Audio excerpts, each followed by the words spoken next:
सबसे पहले आपकी जो पहचान है अपने समर्थकों, अपने प्रशंसकों के बीच में, एक राइट विंग के सबसे जो मुखर चेहरे हैं उनमें आप जाने जाते हैं। मैं जानना चाहूंगा कि अजीत भारती की नजर में जो भारत का मौजूदा राइट विंग और लेफ्ट विंग, सो कॉल्ड भी कह सकते हैं, है उसमें अंतर क्या है और किन मायनों में ये डिफरेंट है एक दूसरे से? एक ही अंतर है मूलतः। एक राष्ट्र प्रेमी है, दूसरे राष्ट्रद्रोही। लेफ्ट राइट की अवधारणा तो आप जानते हैं यूरोप से आई है, शायद फ्रांस के पार्लियामेंट से आई थी। और उसमें क्या होता था कि इनकी विदेश नीति होगी, आर्थिक नीति होगी, वो सब अलग होती थी उन पॉलिटिकल लीनिंग वालों की। लेकिन भारत में ऐसा कुछ नहीं है।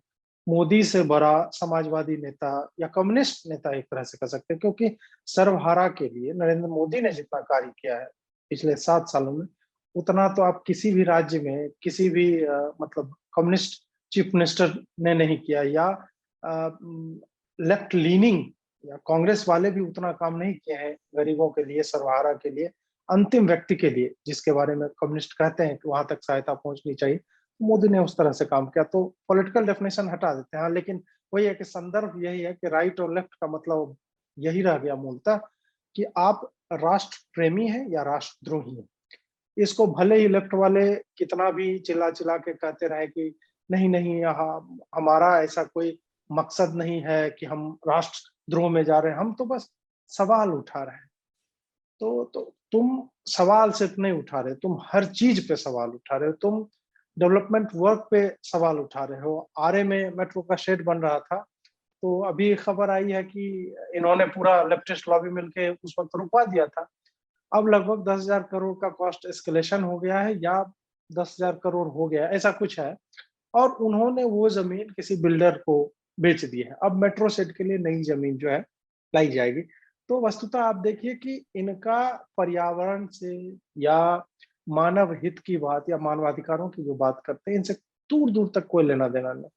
इनका सिर्फ और सिर्फ एक ही एजेंडा है कि भारत, देखिए, टूटे या ना टूटे, टूटना तो मतलब बहुत बड़ी बात होती है भारत में, लेकिन इंस्टेबिलिटी आए, वहां पे पूरा तोड़ फोड़ हो जाए, गृह युद्ध की सिचुएशन आए, 2 4 10 जगह दंगे हों, और लोग किसी तरह हर एक गलत काम के लिए, जो दैवीय आपदा भी है, कोविड को या तो चीनी आपदा मानेंगे या फिर दैवीय आपदा मानेंगे।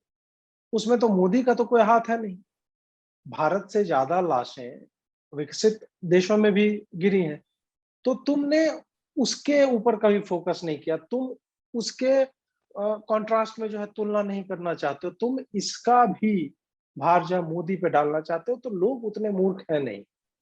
तो ऐसी छोटी छोटी चीजें जब आप देखेंगे, और योजनाओं की तो मैं मतलब गिनतियों की लाइन लगा दूंगा, जो बेहतरीन योजनाएं हैं गरीबों के लिए, उन सब में इन्होंने खोट निकाला है। तो मूलतः इनका यही, चाहे सीए हो, उसके बाद दिल्ली के हिंदू विरोधी दंगे हो, उसके बाद ये किसान आंदोलन की जो नौटंकी चल रही है वो है, या फिर हिंदू प्रतीकों पे हमले हो, इन सब में आपको सुसंगठित तौर पे ये आपको वामपंथी दिख जाएंगे।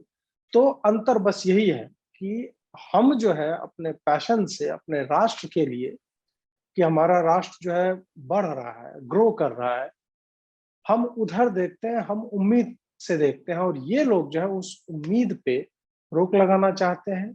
ये चाहते हैं कहीं बम फट जाए, कहीं दंगे हो जाए, और फिर जो है सब कुछ जब डिस्टर्ब हो जाता है ना, वामपंथियों का यही तरीका है कि वो बोलते हैं कि देखो तुमने तो कांग्रेस को भी आजमा लिया, टीएमसी फलान, जो अब हमारी बारी है, अब हमको आजमाओ।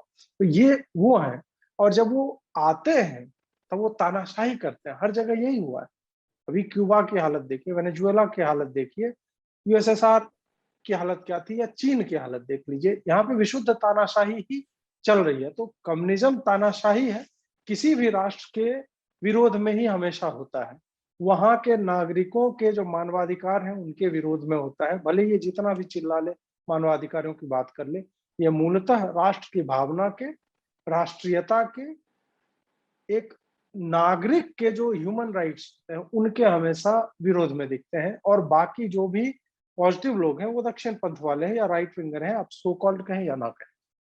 Namaste. Please remember to subscribe to us and switch on the notifications for this channel.